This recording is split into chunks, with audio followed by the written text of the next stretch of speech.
Hello and welcome to Tim Talk. Today I'll be talking about Sir James Dyson, who invented this and many other incredible electronic devices. Now, don't forget to take a look at the vocabulary list below, and I do hope you enjoy today's talk. Tim Talk. Hello, do you know this brand? Dyson is one of the most successful and well-known brands in the world. Maybe you have one of their products in your home or office. There are thousands of stores in over 65 countries around the world, and maybe you've been to one of these Dyson stores and tried out one of their products in the store. But who started this company? Well, the founder of Dyson is Sir James Dyson. And he's not only an industrial designer, he's also CEO of his own company with a net worth of over $14 billion.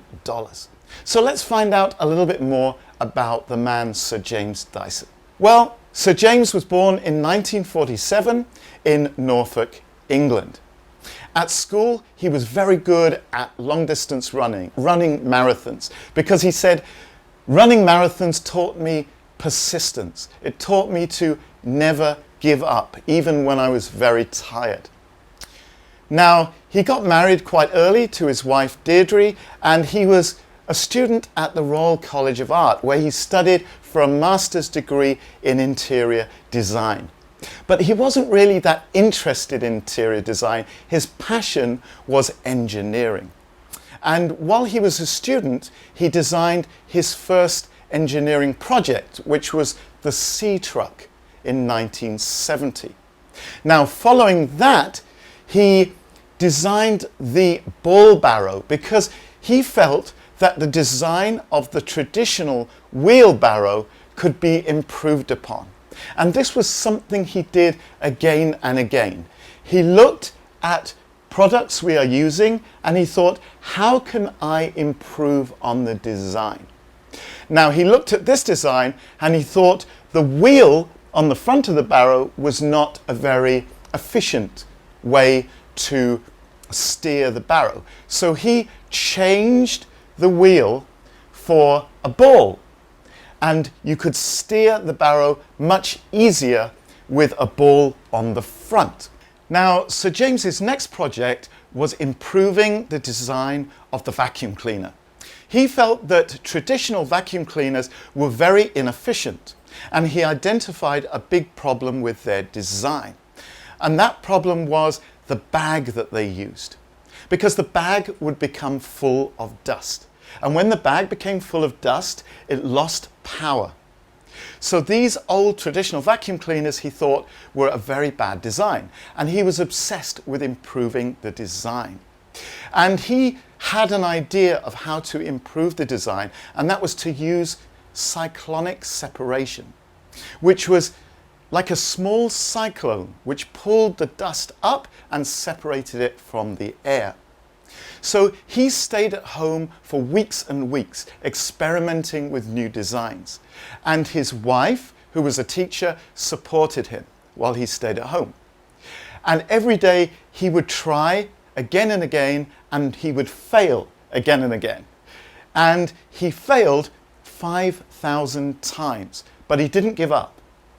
And one day in 1983, he succeeded. But before he succeeded, he had created 5,127 prototypes of his new design. But he eventually succeeded with the G-Force vacuum cleaner. So this was his final design, and it worked. So he was very excited. So he took this new idea to the electronics companies, to the manufacturers. But they said, we're not interested in producing your product. It's too expensive to produce it. It's such a crazy idea. So he said, okay, I'll produce it myself. So he went to the bank and he borrowed some money and he opened his own factory.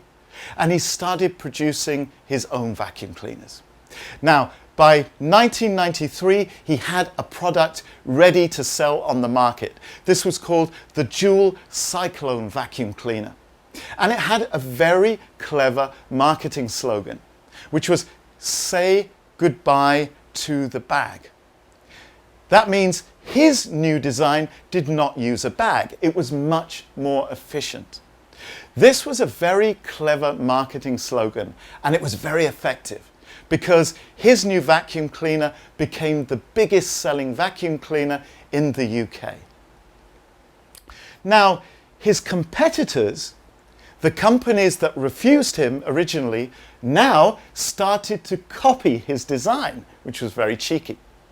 Now, he was very upset about this, and he sued his competitor Hoover for violation of copyright, for basically copying his design. In 2002, James Dyson created his own foundation. This was a foundation to encourage young engineers and designers to come up with new ideas. And he told them, don't worry if you fail, because every time you fail, you will learn something new. And James once said, I made 5,127 prototypes of my vacuum cleaner before I got it right.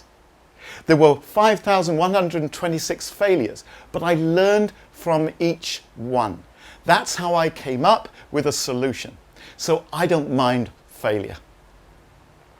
Now, in 2005, Dyson vacuum cleaners became the market leader in the US market.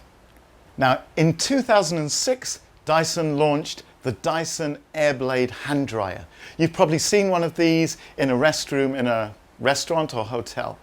Now, these use very powerful jets of air to remove water from the hands rather than dry water from the hands. So they were much more efficient and they used less energy than traditional hand dryers.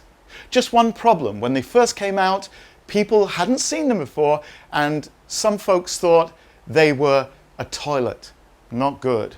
In 2007, James Dyson was knighted by the Queen, so he was now Sir James Dyson. In 2014, he donated £8 million to establish a technology hub at the University of Cambridge. Now, his next product was the Dyson Supersonic hairdryer, which was very different to all the hairdryers that had gone before. And I'll tell you why. Because this hairdryer has a hole in the middle and also a very carefully controlled temperature monitor, so it doesn't hurt your hair when you're drying your hair. Very clever. In 2017, James Dyson announced his next project to create an electronic car to rival Elon Musk's Tesla cars. He assembled a group of 400 people to work on the project, and he invested £2 billion of his own money. Unfortunately, the project failed, and in 2019 he announced he was going to cancel the project, which was a shame.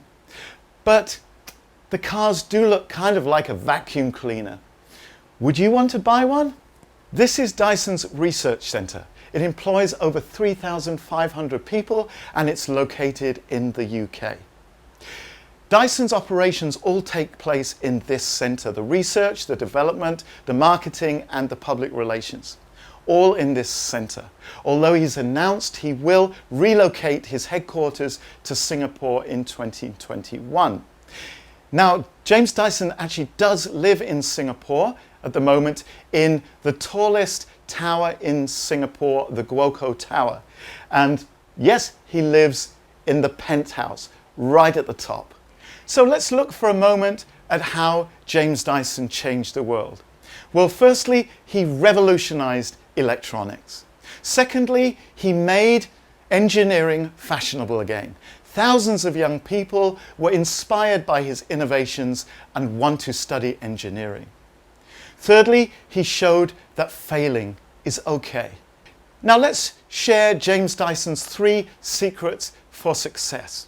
Number 1, he believed that you have to actively go out and look for problems, and then you can solve them. So he looked to identify problems and then he worked hard to solve the problems. Number 2, he believed in persistence. That to succeed, you have to be persistent. You have to keep going and never give up. Third, he learned that you can learn from your mistakes. So it's okay to make mistakes because you can learn from them.